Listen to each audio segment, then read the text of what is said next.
What's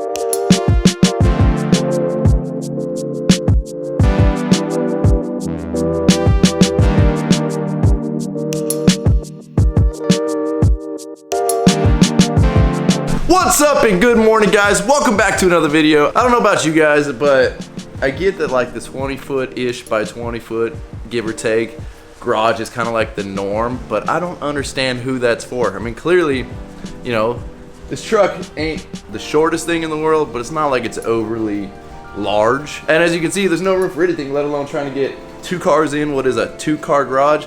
I really think that those dimensions are antiquated and we need to start bumping up the size of garages. As you guys can see, I barely got her in there by the hair of my chinny chin chin. And well, I kind of screwed myself on getting around here in the garage. But as you guys can see, unfortunately, today is another rainy day, hence the reason I actually pulled the 7.3 here in the garage. And before I forget, we need to find a piece of cardboard or something we don't care about. I don't know what this is, but let's throw that up under there, because she does leak a little bit of fuel. So being that it's raining, obviously work-wise we're kind of out of luck, being that we have a lot of outdoor projects going, which is typically our kind of style of work, as we do a lot of outdoor stuff. And I know a lot of you guys in other states are saying, dude, that little drizzle you got is not going to stop us from working. Well, unfortunately, on a lot of the lots that we work on, if you move around in this for more than like 10 minutes, you're going to pretty much destroy the dirt of the lot. It's just not worth it. It becomes a big swamp, and then you gotta spend another 2 days trying to get it back to nice. But anyways, the reason I pulled the old 7.3 here in the garage is I got in it yesterday and something is dead in there. Something absolutely stinks. I don't know why, I don't know what, but I really need to get in there and find out what's going on. This thing hasn't been cleaned out in months. Like, I mean, that's just, it becomes our office when we're working. Obviously the BV build, that thing's clean. That's my show truck, I keep it clean. But when you're living out of something, essentially your truck, while you're working, and this is where you eat lunch, this is where you do all your work, it just, stuff starts to pile up and get really gross. And we got to get in there and tackle that today. And obviously it's no fun in the rain, so we're gonna try and do it in the garage. But before I get to that, we've got some pretty big news on the horizon. Oh, check this out. Had to swap out my garbage disposal last night, as you can see down there. Nice, brand new. So I bought what I thought at the time was the top of the line Moen, or at least it was the nicest, best one that Home Depot sold, which typically I'm a sucker for whatever is the most expensive and has the most features is probably the nicest. Well, that thing ended up being a piece of crap. I'll show you guys it in the trash can over here. So Moen's got what they call rust resistant garbage disposals, right? Which is like, okay, cool, that sounds awesome. So I bought the rust resistant garbage disposal. Almost fell. Ooh. All right, we're back. Whereas like that Badger that's in there, that has rust resistance, not rust resistant, or something along those lines. Well, check out what happened to the Moen. Let me try not get my camera too wet out here in the rain. The Moen down there completely rusted out and locked up within, and I mean, I'm telling you guys, that happened within like 7 months of owning it, maybe 8. Now mind you, I don't use it too often. And then Moen has like this special tool you gotta buy to try and break it free. At that point, I said, screw it. You know, it's quicker for me just to get rid of that thing and put in a new one and just start fresh. So hopefully that Badger ends up being better. But anyways, before we jump into finding out what's dead in the old 7.3, let me give you guys kind of an update on the new business situation that I've been talking about. And I don't feel it's right to do that unless we're in the office here, AKA Work for It World headquarters.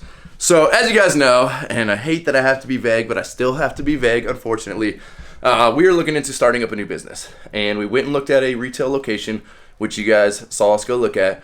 And it was either start new, which is kind of the plan, and then all of a sudden, one of what we want to open came up for sale. You know, this one's already established. It's got a customer base already. It would essentially cost more than it would if we were to start up from scratch, but to already acquire something that has loyal customers, like that's obviously worth some money. So that became our new objective, was let's try and buy that one. And you know, it's a real private sale, it's a real confidential sale. I had to sign all kinds of NDAs, non-disclosure agreements, before they would even give me any info on it. Like that's kind of where we're at with that. And it's been going back and forth for the last couple of weeks. And well, it finally came down to the time where I'm like, okay, we want this. let's make an offer. And I don't know about you guys, but I've never bought a business before. I don't want to say like I have no clue what I'm doing, but I don't really know how this process works. So in emailing back and forth with the broker, I came up with a number that I'm comfortable with, knowing that we got to go in and essentially renovate the entire property. And so, you know, I tried to account for that, and I tried to not lowball, but at the same time, I'm not going to pay full price, knowing we got to put a bunch of money into it. And so I went back and forth in my head a lot on, is this the appropriate price? Am I going to offend them when I offer them this price? Should I go lower? Am I too high? And yeah, like I said, it was chaos, absolute chaos last night. I sat there and I think I typed out the email about 14 different times, 14 different ways. I typed the price out that I was going to offer a bunch of different ways because I'm nervous. Like, I am genuinely nervous, because if you send it too low and you offend them and they just never respond or talk back to you, then at that point you're done. Or if you come in too high and you could have gone lower, you just screwed yourself. You know, like, it's a weird game that we play. And, you know, I've never made an offer to buy a business before. I got no clue what I'm doing. I'm just kind of going off what I feel comfortable with. So anyways, after I typed it up and was sitting there like ready to press send, you know, it's almost like back in the day when, like, you know, you're a kid and you want to tell some girl you like her, but you don't know how, and then like you run 4,000 scenarios through your head, and then like you finally, like, you know, text her or whatever. You know, that wasn't really a thing when we were kids, but you text her, hey, I like you, and then you hit send, and then you like throw your phone because you never want to look at it again. Like, that's pretty much what it was with this email. Like, I finally hit send, and I'm like, oh, I don't know if I made the right move. Screw it, close my computer. I don't even want to look at my email for the rest of the night. And well, they got back to me this morning. And we're still kind of going through a few things. They haven't quite proposed the number. The broker hasn't proposed a number to the owners yet, but it doesn't look horrible. And that's kind of like the cool thing about it. Like, yes, we came in substantially lower than the asking price, but obviously that's for good reason. And I think we kind of made our case pretty well. So we'll see, guys. Like I said, I hate that I have to be so vague, but we'll be finding out here in the next couple of weeks if, you know, if we own a new business. And well, now for the fun part, digging in here to the 7.3 and see if we can get rid of this smell issue. Let me grab a trash can because I have a feeling we're gonna need this. Now, before we open this, don't judge me. There's a chance there's gonna be some pretty gross stuff in there. All right, might as well start with down here. All this crap that needs to get returned to Home Depot. Some sweet filters. One of Dave's sweet protein bars that has gotten ground into the floor mat here.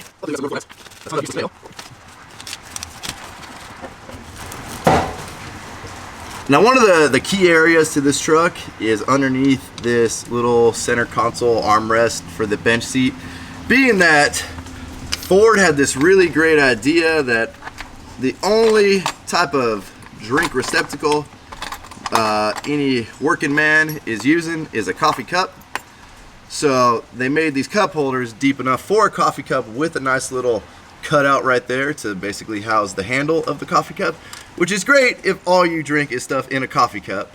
But when you have anything that's even remotely taller than a coffee cup, the second you hit the brakes, it goes flying out of the cup holder, and aka the cup holders are pretty much useless for actually holding any type of normal drink. So I shoved everything underneath this little armrest lid, aka once I clean this out and we pick this up, there's gonna be a lot of stuff under there. Ford did include this decent feature of this little door to, you know, encapsulate if you got change or whatever you got in here, because obviously this flips up to allow for the bench seat.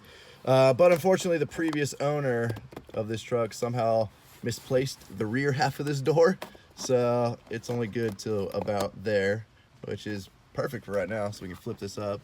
All right, let's see. We got a sweet elbow brace from back when I used to hurt myself at the gym all the time. We've actually got one of the patches that was sent to me from one of you guys. My girlfriend actually made me a sweet display for all the patches that you guys have sent me for Christmas. So we're gonna get that up on the wall in the office very soon. Oh, hey, look, we've got another glasses case because I own a lot of pairs of electric sunglasses. And for those of you guys that always ask what sunglasses I wear, they are electric swing arms. I actually have a link down in the description of every video that contains where you can find those on Amazon pretty easily. And we got, let's see, French fries, receipts, French fries, more receipts. Hey, we found a collection of Dave's mechanical pencils. Dave will be really happy to get these back. I'm guessing we don't need these used dust masks anymore.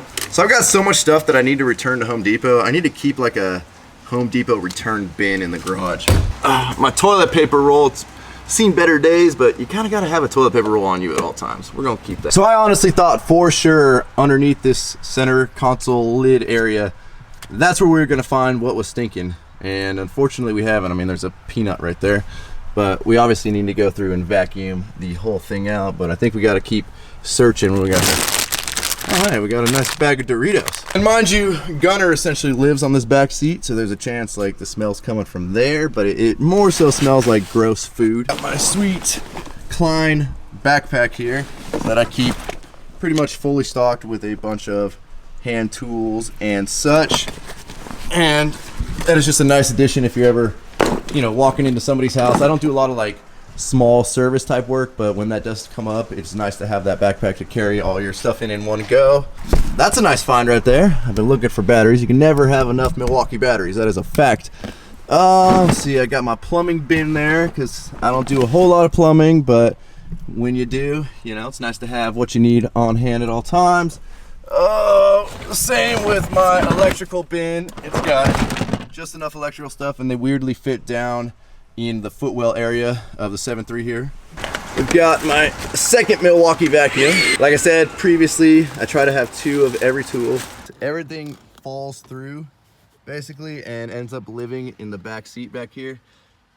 And I've had it hidden with my boxes and that drop cloth. Not like hidden because I didn't want to see it, but like I didn't know it was this bad back here. And yeah, that's embarrassing. That should not be like that. We're gonna get this bad boy all cleaned up. And what's crazy is I have so much stuff that is like really useful, but it gets lost in this truck, you know, over the years of working, that you really forget you own it. I mean, there's a, you know, that's a brand new Milwaukee, essentially Dremel, cordless Dremel, that hasn't even been opened. I bought it for a project, we didn't end up using it, and you know, it just got buried in the truck. So much trash. A nice old smushed portion of a peanut butter sandwich.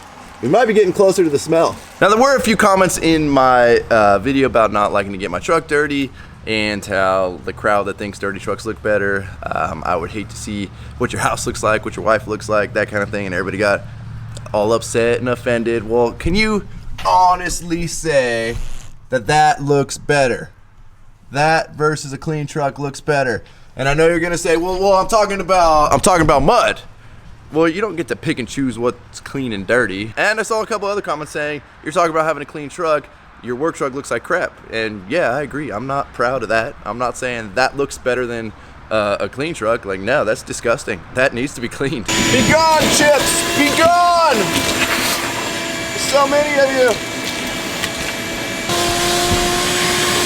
Man, does it feel good to have a pretty clean truck. Let me tell you, it has been a long time coming on this bad boy, that's for sure. You guys can see my little electrical and plumbing box just stacks real nicely right there.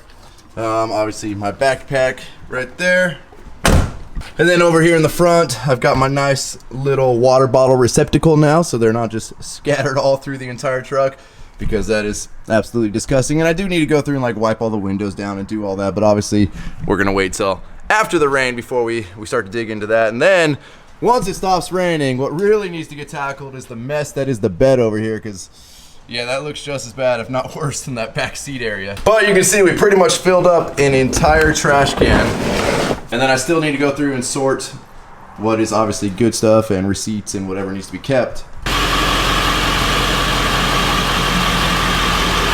So I've lived here for a little over 9 years, and that was actually the first time I've ever even remotely kind of pulled a vehicle into the garage. And it's funny because the HOA has like this real strict rule that your garages can't be used for anything other than vehicle parking, which is laughable because they really can't tell you what to do with your garage. But at one point, you know, I had my nice pool table out here. This was my rec room. Then it became my shop, and now it's like shop, storage, work for it, storage. It just all has all kinds of stuff other than vehicle parking because, well, I don't own any vehicles that would fit in the garage. But anyways, I know today's video was short, and for that I apologize, guys, but with the rain and just really needing to get the truck clean, and I feel a lot better about doing that. And you know, if you guys are in the same situation as me, you know, take this weekend to really go through and clean your vehicle. I assure you, you will feel better at the end of it. I will also keep you guys updated on anything business-wise that happens, and Mark my words, if that falls through, there is a warehouse in store for us coming soon, and quite possibly another truck. So we've kind of got two upcoming options, and these next couple weeks are really going to decide the rest of the year and really the future. And for those of you that made it this far watching me clean my truck, I commend you guys. You guys are the real MVPs of this channel. I appreciate every single one of you. So as always, if you have not subscribed to my channel, please click the subscribe button now. Don't forget to give this video a like, aka a thumbs up. Don't forget to check out workforapparel.com, because if there's anything you want in this life, you got to be willing to work for it. You guys are the best. I'll catch you in the next video. I'm out. Damn.